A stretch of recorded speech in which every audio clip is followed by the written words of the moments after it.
moving on, I think the last part of this is the draft's over with. And I think a lot of people, like we said earlier, draft grades, this guy's going to do this guy's going to do that.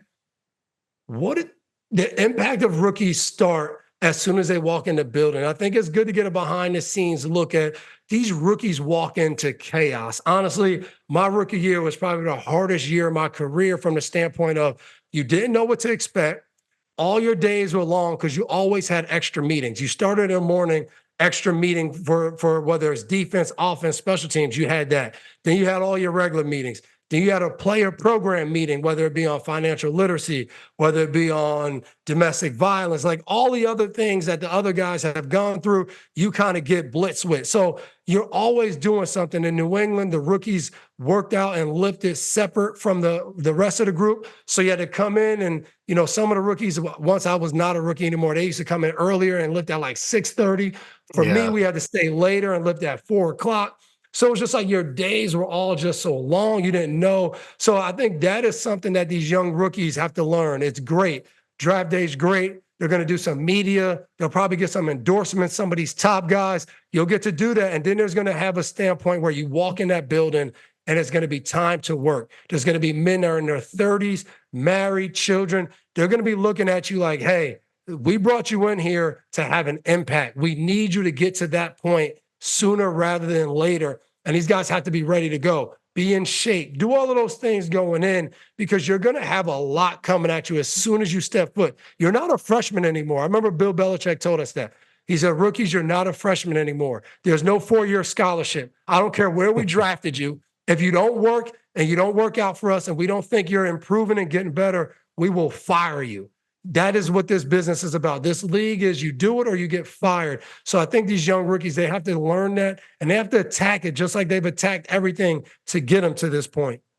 Yeah, and you haven't even mentioned the fact that most of them are in a brand new city. You're trying to find an apartment. You're doing all of those things off the field, dealing with family. Your local newspaper is going to post your whole contract. Somebody back home is going to think you got millions of dollars in your bank account instantly, and it does not work like that. All you got is that signing bonus, depending upon where you got drafted. That signing bonus ain't helping you do anything right away, so it's the work that has to go in beyond it. And what I love not only about draft day is you see the calls and the GMs and head coaches like, man, we're so excited. We've already envisioned how you're going to help us right away.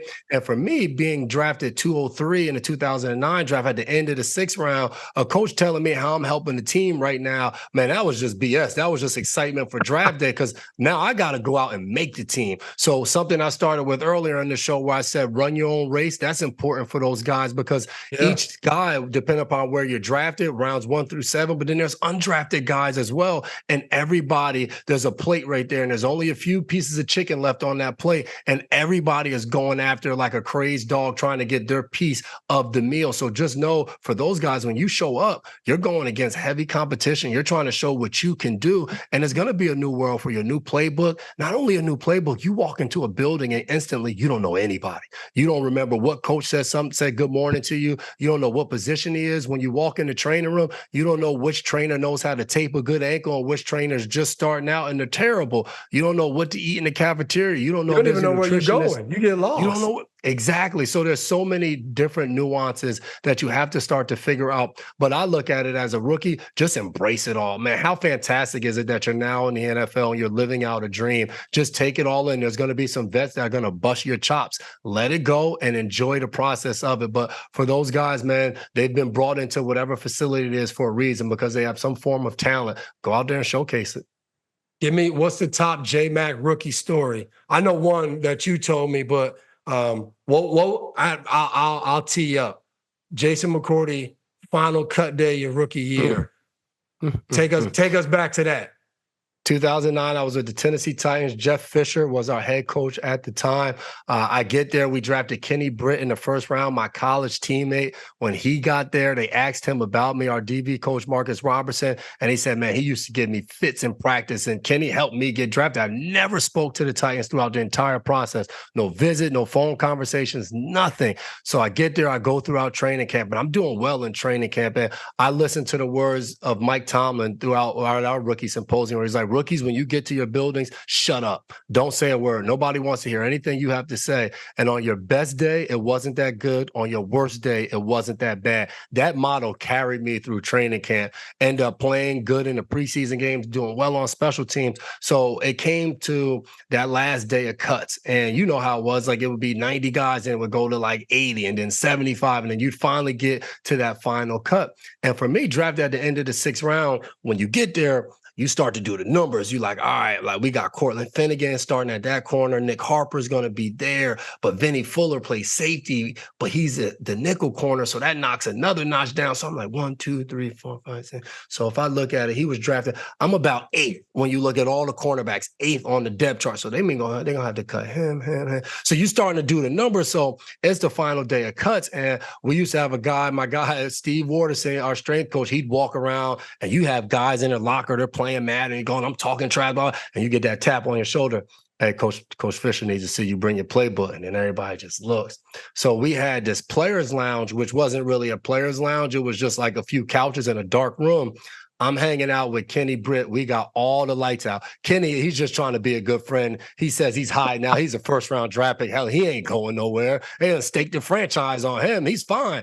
He's high now with me, hoping that they can't find me on cut day. I hide out the entire day. They don't come. I don't get no tap on the shoulders. The Grim Reaper don't find me. I'm like, I'm good. So then when we finish all our cuts, we go into the bubble and we go on the stretch lines. And I tell every rookie this story because it was the realest moment for me in the NFL, because all throughout training camp, you know, you're in these stretch lines and we were by position groups and there's just lines of guys across the field. And after that last cut, you look around and there's so many people that are now gone, that some will be brought back on practice squad. Some guys' NFL career just lasted 2 months and they'll never step foot on a football field again in an NFL uniform. And it's that fast that happens. And the crazy thing is this happens on a weekend. And then on Monday, teams sign guys who got cut by other teams, and then they release guys who thought they originally made the roster. So it's a crazy business, man, and you learn how to deal with it. But that cut down day, I remember calling my mom on the way from the facility after I got in the car, and I just screamed at the top of my lungs of excitement and calling my mom like, I made it. I made the team. And it was just such a great feeling. Who knew that it would last 13 years? Yeah, I see. I don't have any story like that because different than you, I was good in college. So I was a first-round draft pick. Well, Randy Moss just exposed you all training camp, but other than that, it was all good. I was low on the totem pole. He did that to a lot of people. So at least mine was only in practice. But for me, it was a funny thing of being a first-round pick. And the year before, you're in Tennessee, and you're like, yeah, Kenny gets his own room. They do this for Kenny. Like, being a first-round pick is awesome. I go to New England, and we were in our this is before they redid the meeting rooms.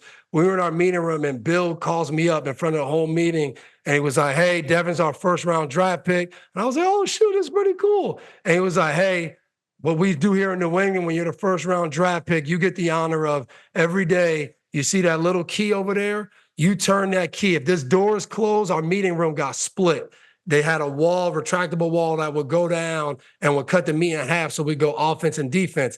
And this wall was so slow. It folded in, and then as you press it, it went boom, boom. And every single day, Scotty O, our special teams coach, would have a meeting for like 20 minutes before the squad meeting, and he would close it. So half the kickoff team here, half the kickoff team there, half kickoff return. And then I would come in at 7:58, and I would have to open it. I'd be up there, and then Bill will walk to the podium as it's finishing, and he would just stare at me as if like I was doing something wrong because it was supposed to be open earlier. And then I would have to run up to my seat, and then I would have to go close it. And the key was on the offensive side. So Billy O'Brien starting to coach, but then I had to walk in front of him to go back through the door to go to the defensive side. It was just like, but it was also a reminder of like, we don't really care. You're the first round pick. You're just like everybody else. But that key sucked. I couldn't wait till the next year. I was like, Nate Solder, that's your key. You turn the key now. But that was the reward in New England for being a first round pick. Not much to take home. And then you guys won a Super Bowl. You got a better building that no longer needed a key to close a room, and you had enough rooms to conduct meetings for both sides of the ball. So that's awesome. You helped bring them back to stability from that standpoint. Thanks, man. You're similar to the other Jason that was on me. Jason Garrett, give me way more credit than I need. I appreciate that. I need more people like you guys in my life because No, my see, wife does. Jason Garrett was believable. Mine was just sarcasm. I actually have no love and respect. You just joined a team that had Tom Brady and Bill Belichick, Well, and just collected That's why rings. Jason Garrett's my favorite Jason. And with that being said, we want to kind of thank Jason McCourty for coming on today. We appreciate you jumping on the FNIA podcast, having a good time. See you guys next week, having a good time and getting ready for this football season. Let's go.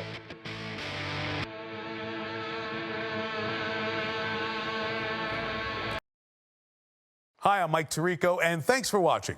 Make sure to hit subscribe for the latest news and highlights from NBC Sports.